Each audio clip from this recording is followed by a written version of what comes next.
Hello மக்களே, welcome back to our channel. So நாளைக்கு வந்து ஐஓபி எல்பிஓ எக்ஸாம்ஸ் வந்து நடக்க போகுது. ஓகேவா?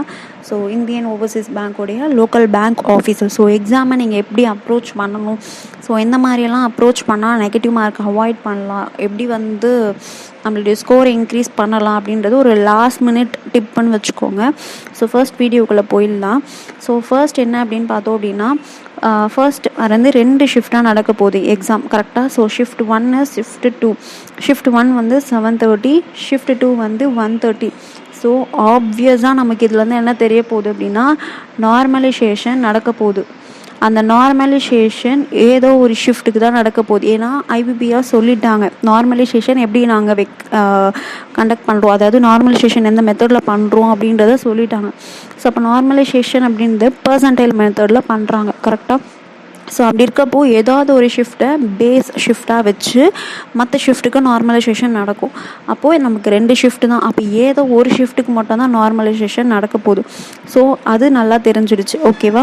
ஸோ இப்போ நம்ம பண்ண வேண்டிய வேலை என்ன அப்படின்னா, ஸோ ஃபர்ஸ்ட் வந்து என்னென்ன கொண்டு போகணும் அப்படின்றத சொல்லிடுறேன். ஏன்னா இப்போது பிகினர்ஸாக இருக்கீங்கன்னா உங்களுக்கு யூஸ்ஃபுல்லாக இருக்கும். ஸோ நீங்கள் லாஸ்ட் மினிட்ல வந்து ரொம்ப டென்ஷன் பண்ணிக்க வேண்டாம். ஓகேவா?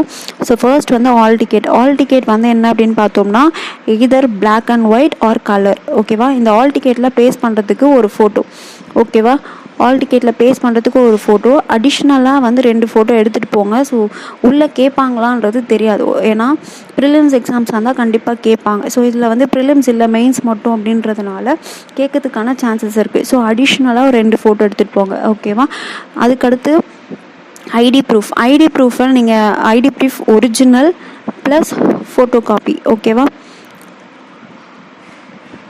ஒரிஜினல் ப்ளஸ் ஜெராக்ஸ் ரெண்டுமே வேணும். ஸோ இந்த ஐடி ப்ரூஃப்லேயும் உங்கள் ஆல் டிக்கெட்லேயும் நேம் சேமாக இருக்கான்னு பார்த்துக்கோங்க. இன்கேஸ் ஏதாச்சும் சேஞ்சஸ் இருந்துச்சு அப்படின்னா உங்களுடைய எதில் வந்து சேமாக இருக்கும். இப்போ ஆல் டிக்கெட்டில் வந்து எப்படி இருக்கும் அப்படின்னா, நம்ம நேமு ப்ளஸ் இனிஷியல் இருக்கும். கரெக்டாக? ஸோ இந்த மாதிரி ஏதாச்சும் ஐடி ப்ரூஃப் இருக்கும் அப்படின்னா 10th 12th மார்க் ஷீட் இருக்கும். ஸோ அது எக்ஸ்ட்ராவாக ஒரு காப்பி எடுத்துகிட்டு போங்க இந்த ஐடி ப்ரூஃப் கூட. ஓகேவா? ஏன் அப்படின்னா இதுவும் அக்செப்ட் பண்ணிப்பாங்க. ஆதார் கார்டில் வந்து இப்போ நமக்கு நேம் பின்னாடி ஃபாதர் நேம் ஃபுல்லாக இருக்குது அப்படின்னா அதுவும் அக்செப்ட் பண்ணுவாங்க. சில சென்டர்ஸில் வந்து அதெல்லாம் வந்து கொஞ்சம் எதுக்கு நமக்கு அந்த காம்ப்ளிகேஷன்ஸ்லாம். ஸோ அதனால் எக்ஸ்ட்ராவாக வந்து நீங்கள் முடிஞ்ச அளவுக்கு ஐடி ப்ரூஃபும் ஆல் டிக்கெட்லேயும் சேம் நேம் இருக்க மாதிரி கொண்டு போங்க. இன்கேஸ் ஏதாச்சும் மாறி இருக்க மாதிரி இருந்துச்சு அப்படின்னா எக்ஸ்ட்ராவாக 10th 12th மார்க் ஷீட் வந்து கொண்டு போங்க. அதில் வந்து நேம் சேமாக இருக்கணும். ஓகேவா? ஓகே. Next pen. ஓகேவா? பென்னு வந்து 1க்கு 2 பென்னாக கூட கொண்டு போங்க. ஏன்னா சம்டைம்ஸ் பென் மிஸ் ஆகலாம், இல்லைனா நம்ம எடுத்துகிட்டு போகிற பென் வந்து காலி ஆகிடலாம். ஸோ அந்த பட்சத்தில் பென் வந்து 1க்கு 2 கூட எடுத்துகிட்டு போங்க. ஓகேவா? ஸோ வேறு என்ன வேணும்? ஆல் டிக்கெட்லாம் ஃபஸ்ட்டு பேஜ் இருந்தால் மட்டும் போதும். அந்த இன்ஸ்ட்ரக்ஷன்ஸ் பேஜ்லாம் நீங்கள் கொண்டு போனீங்கன்னா கூட அவங்க பிரித்து எடுத்துப்பாங்க அவங்களே. ஓகேவா? ஸோ அவ்வளோதான்.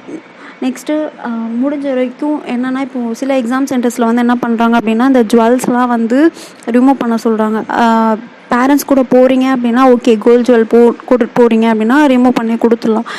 பட் இண்டிவிஜுவலாக போகிறீங்க அப்படின்னா ஸோ உங்கள் பொருளை நீங்கள் பத்திரமா பார்த்துக்கணும். ஓகேவா?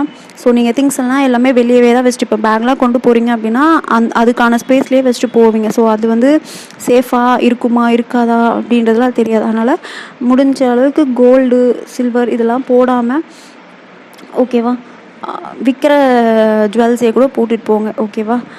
சரி, ஓகே. நெக்ஸ்ட்டு எக்ஸாமில் எப்படி அப்ரோச் பண்ணணும் அப்படின்றத பார்க்கலாம். ஸோ ஃபர்ஸ்ட் 4 செக்ஷன்ஸ் இருக்குது. Reasoning, quants, current affairs, English. கரெக்டாக? ஸோ ரீசனிங்கை பொறுத்த வரைக்கும் 60 minutes இருக்குது டைம். 1 hour டைம் இருக்குது ரீசனிங்க்கும் குவான்ஸுக்கும். ஸோ 30 questions தான்.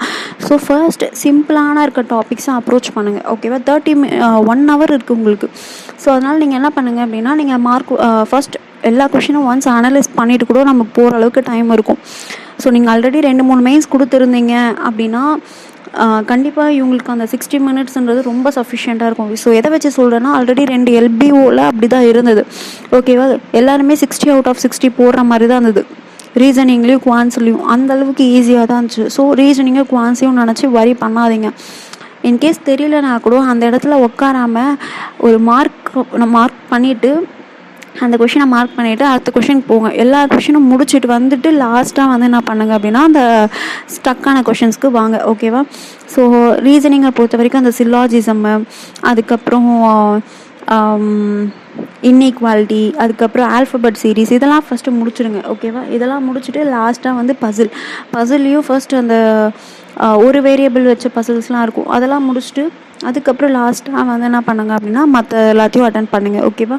உங்களுக்கு தெரியும், ஏன்னா நீங்கள் இதுக்கு முன்னாடி மார்க்லாம் போட்டிருப்பீங்க. ஸோ எந்த இடத்துல உங்களுக்கு டஃப்னஸ், நீங்கள் எதில் வீக்கு ஸ்ட்ராங்குன்றது உங்களுக்கு தெரியும். ஸோ அதை பேஸ் பண்ணி நீங்கள் என்ன பண்ணுங்கள் அப்படின்னா மார்க் டெஸ்ட்டை வந்து அட்டன் பண்ணுங்கள். ஓகேவா?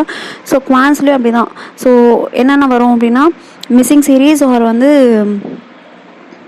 ராங் நம்பர் சீரீஸ் வரும், அதுக்கப்புறம் சிம்பிளிஃபிகேஷன் கண்டிப்பாக வரும், அதுக்கப்புறம் டிஐ அரித்மெட்டிக். ஸோ இதுதான் வரும். ஸோ இதுலேயும் வந்து உங்களுக்கு 60 minutes டைம் இருக்கிறதுனால ஸோ ஃபர்ஸ்ட் மிஸ்ஸிங் சீரீஸோ ராங் நம்பர் சீரீஸோ அதை அட்டன் பண்ணிட்டு அதுக்கப்புறம் சிம்பிளிஃபிகேஷன் முடிச்சுட்டு அதுக்கப்புறம் டிஐயில் கை வைங்க. ஸோ டிஐயில் வந்து ஒரு சில கொஷின்ஸ் வந்து டஃப்பாக இருக்க மாதிரி இருந்துச்சு அப்படின்னா அதை ஸ்கிப் பண்ணிவிட்டு அது லாஸ்ட்டாக வந்து பாருங்கள். மற்ற எல்லாத்தையும் போட்டுட்டு அந்த கொஷனுக்கு லாஸ்ட்டாக வாங்க. ஓகேவா?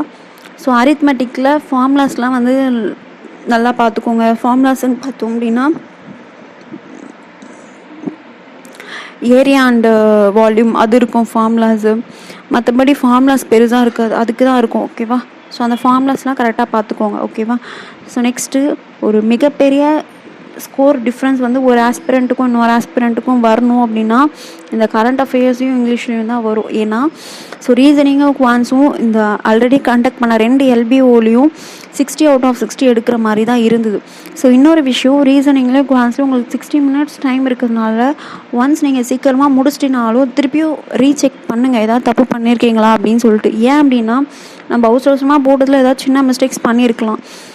பண்ணோம் அப்படின்னா ஒரு கொஷனுக்கு 2 மார்க், அது நெகட்டிவ் மார்க்கு 0.5 போகும். 1/4 அப்படின்னா 0.5. ஓகேவா? ஒரு கொஷனை நீங்கள் ஏதாவது தெரியாமல் தப்பு பண்ணியிருந்தாலும் 2.5 மார்க் நமக்கு போயிடும்.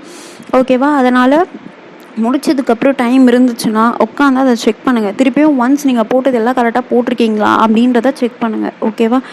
So next current affairs English முடிஞ்ச அளவுக்கு அக்யூரஸியாக மெயின்டைன் பண்ணுங்கள் இந்த 2 செக்ஷன்லேயும். ஓகேவா? ஏன் அப்படின்னா அக்யூரேசி ரொம்ப முக்கியம். நம்ம ஆல்ரெடி பார்த்துட்டோம், நார்மலைசேஷன் ஏதோ ஒரு ஷிஃப்ட்டுக்கு தான் நடக்க போகுது. அந்த ஷிஃப்ட்லேயும் சரி பர்சன்டைல் பேஸ் பண்ணி தான் வந்து நார்மலைசேஷன் நடக்க போகுது. அப்போது பர்சன்டைல் நமக்கு அதிகமாக இருக்கணும் அப்படின்னா ஃபர்ஸ்ட் அக்யூரேசி ரொம்ப முக்கியம். அக்யூரேசி இருந்தால் தான் நமக்கு பர்சன்டைல் அதிகமாக வரும்.